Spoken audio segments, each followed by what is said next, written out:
Il futuro e la robotica. Da qui a 20 anni potremmo non fare più caso alla presenza di un umanoide in casa nostra. Se ne è parlato a Roma, all'Università Angelicum, in occasione della 24esima conferenza internazionale dell'ICRA. Il servizio è di Silvia Giacomantonio. Hello, Rai International. My name is Raim.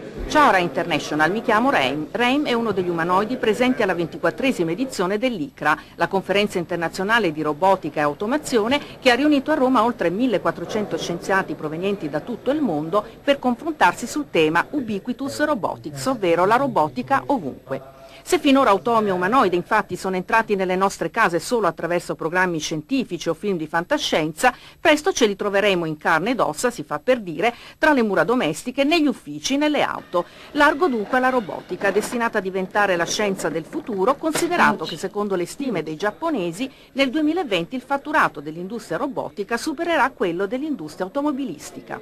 Nella robotica di servizio abbiamo i robot che interagiscono con gli esseri umani e in questa interazione tra esseri umani e robot ci sono gli aspetti cognitivi, gli aspetti fisici legati alla sicurezza e del fatto di non violare quello che è il presupposto fondamentale della prima legge di Asimov, che un robot non deve procurare danni nell'interagire con esseri umani, e poi ci sono gli aspetti etici. Ed è proprio dall'esigenza di coniugare la tecnologia con il benessere dell'umanità che nasce la roboetica, scienza che ha il compito di monitorare gli effetti della robotica sull'uomo.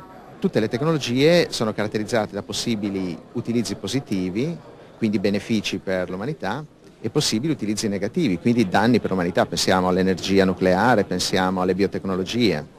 Quindi la roboetica è appunto l'etica applicata alla robotica.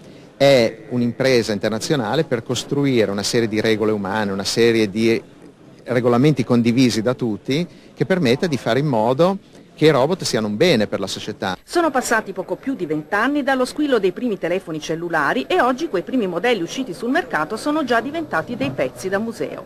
Chissà come ci sembreranno goffi e sorpassati questi primi prototipi di robot fra altri 20 anni.